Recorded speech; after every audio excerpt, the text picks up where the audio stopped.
Welcome to another video of monthly recap of what I watched in the month of January. Here's where I review all movies I watched in January, videos I reviewed on my IMDB page. If you're interested, you could go check. Anyways, let's talk about what I watched in the month of January. So first, what I watched in the month of January was When Evil Lurks. When Evil Lurks is a Spanish movie written and directed by Damien Rugna. I have nothing else to say about this movie. To be honest, I forgot everything about this movie, but I remember some of it. The movie is a possession movie, but it also felt like an apocalypse movie. I think the horror and visuals looked great and sick. The blood effects, they look a little outdated. They felt a little fake and unrealistic. Like it didn't put any effort into it. Pretty solid performances from the actors. I think I was able to understand some of the movie, but I completely forgot about it. I was busy doing something else while watching it, so I'll give it another chance later on, or maybe possession movies are not my thing anymore. Some of the things in here looked good, but anyways, I'm giving this movie a 6 out of 10 or maybe a 5 out of 10.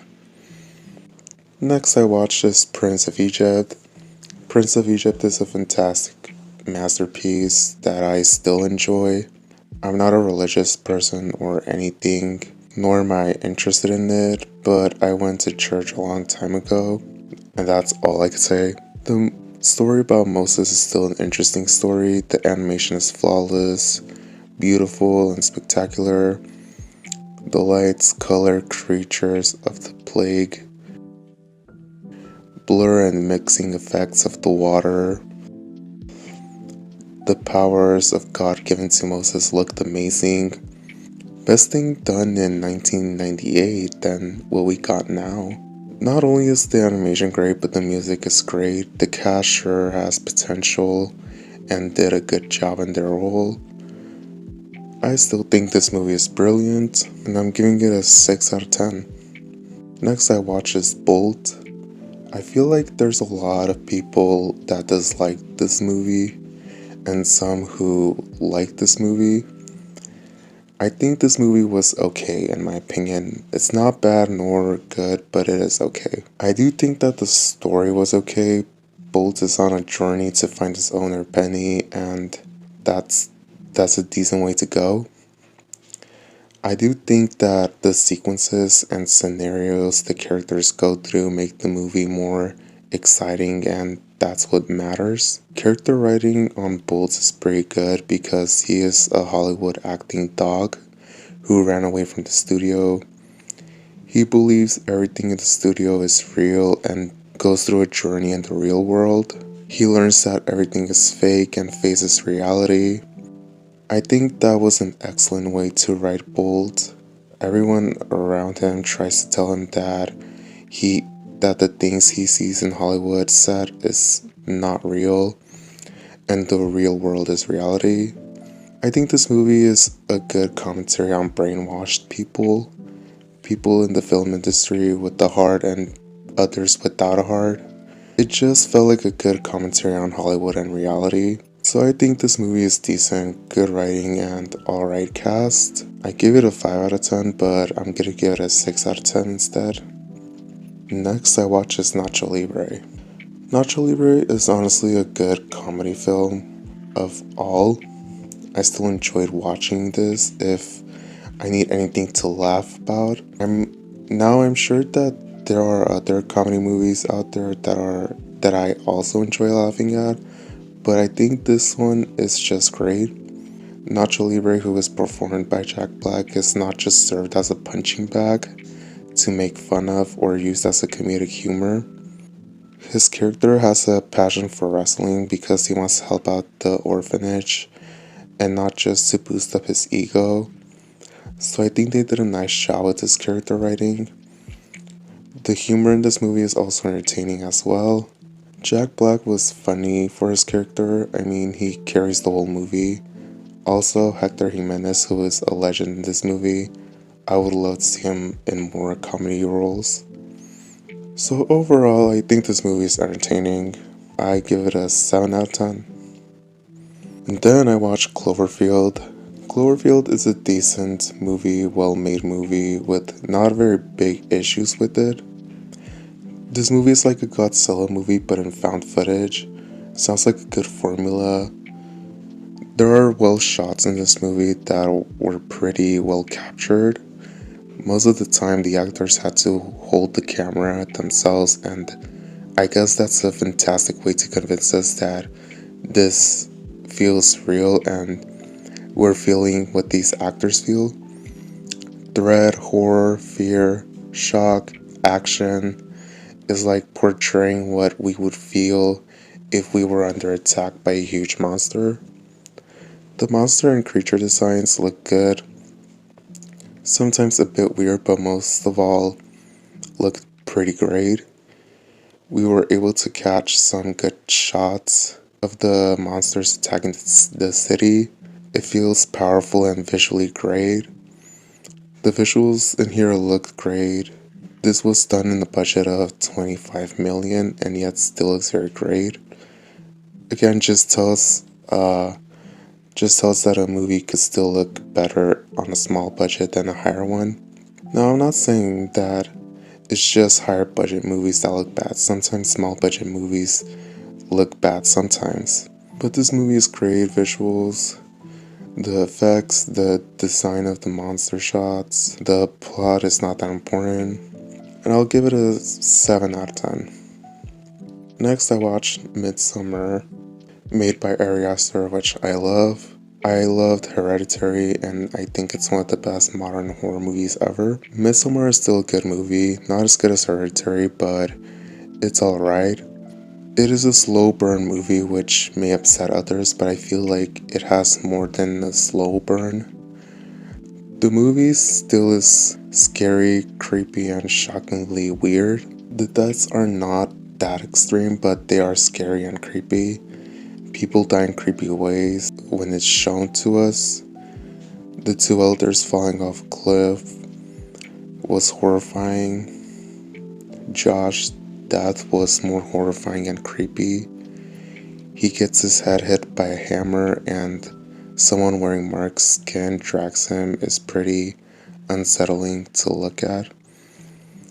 People die without showing them on screen and used as weird creepy decorations, but it is still kind of unsettling because you know that they're dead.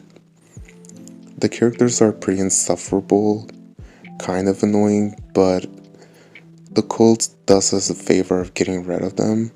The performances were alright. One thing I criticize about the performance is Florence Pugh crying. I just don't think it's decent, but don't blame her character. She's going through a tough time with her relationship. There are some good shots in this movie, good visuals, and good setting, and the plot was good as well. I mostly love the cliff sets. It looks bright white and the yellow pyramid house, and it was satisfying to see it burn down.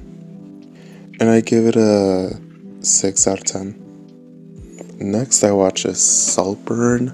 I feel like this movie has a big amount of people that hate it and a big amount of people that love it.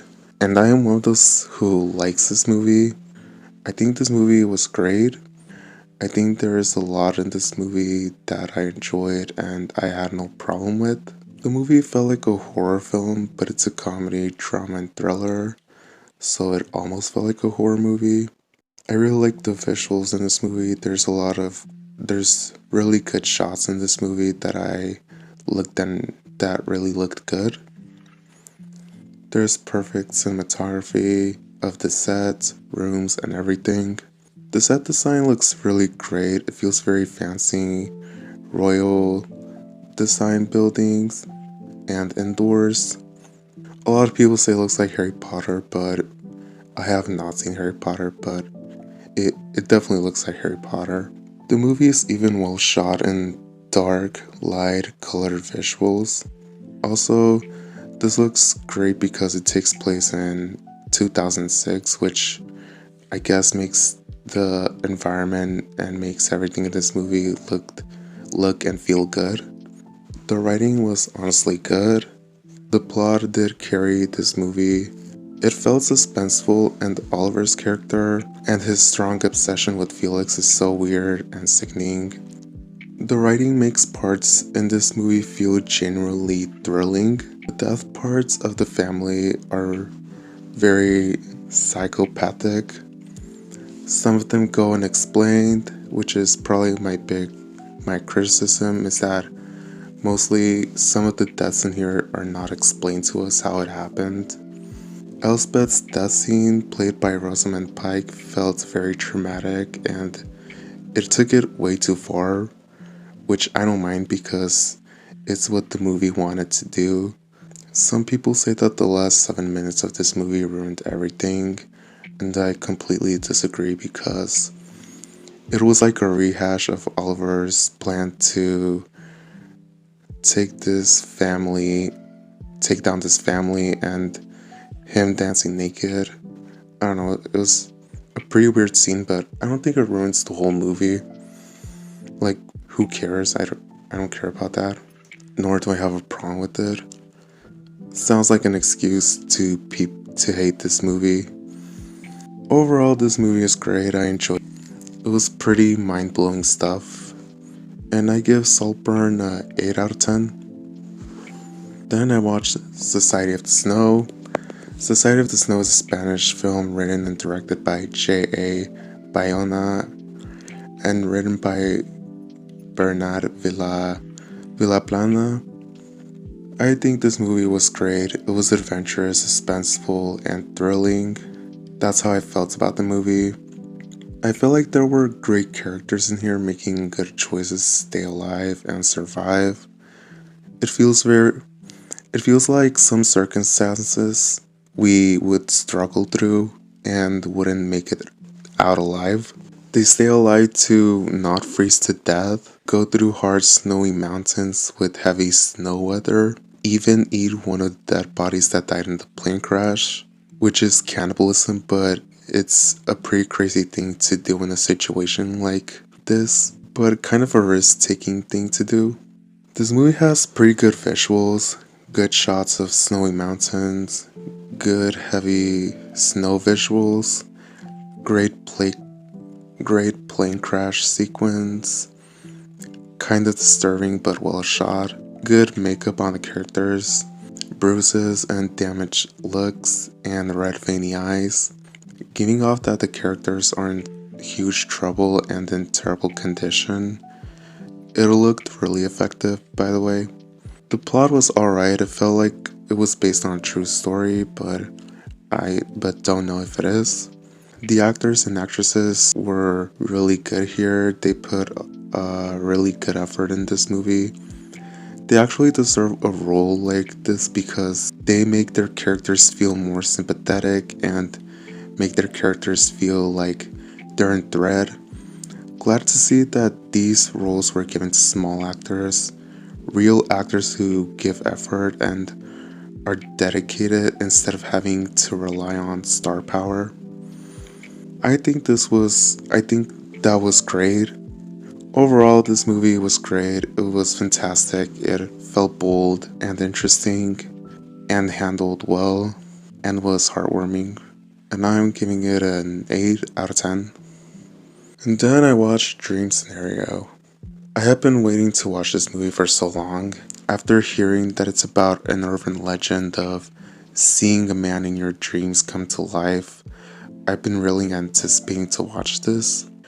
The movie was actually great. It takes a concept, urban legend, as an inspiration and handles it very well in a fun and scary and freaky weird way, which is what I expected. The movie's plot is honestly good.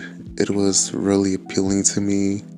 The plot is about a man who appears in everyone's dreams and in real life, and then everyone starts to see him as a threat, and everyone later on destroys his life and other people around him. It's a really good spin on a concept, and well explained, detailed story.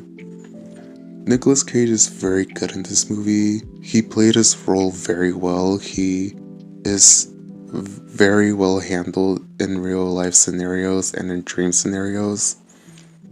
He does well being represented as a regular old man and a scary psychotic old man choking and beating up people brutally. I always see Nicolas Cage like the crazy energetic man in all his other movies, but I feel like he plays more than one personality in this movie. Michael Cera was also great. He stands out as an actor, but he does well in this movie. Overall, Nicolas Cage was a talent and he was brilliant in this movie. Visuals and effects were alright, especially in dream scenarios where we see other people's dreams and explain them. But overall, this is a good movie. I ended up loving it. It was creative, eventful, exciting, and enjoyable. I loved it from start to finish. I didn't get bored a single time. Like it was really engaging and it really got my attention the whole time. And I'm giving this an 8 out of 10. If you're watching this, I would honestly recommend this movie. You should check it out. Alright, and finally, I've watched Be My Cat, a film for Anne. This is my first time watching, and overall, it was a fine movie. Some people say it's very disturbing, but I don't think it is because some of the heavy extreme blood scenes are not shown to us, such as Adrian, our protagonist, cutting a woman behind the sheets that's covering her, but I forgive it because it was made on a small budget at $10,000. So that's my big criticism. I don't think that the extreme bloody things were shown on camera, but again, I forgive it because of the budget. And I don't think this movie actually made me feel as disturbed as I should be. I mean, I think Cannibal Holocaust and The Human Centipede, which I don't know how much budget they were made on. I think their visual effects looked good. Their blood and disturbing sequences looked pretty great. I don't know, I just had to recommend those movies. I love the performances of other characters because they pull off good, convincing performances. Whenever someone is being held by Adrian, we feel how scared they are feeling, and it shows how you would feel if you were in this kind of situation of a man who keeps you hostage. The writing is pretty great too. This movie felt like you were watching a study on a psycho serial killer who aspires to be a filmmaker.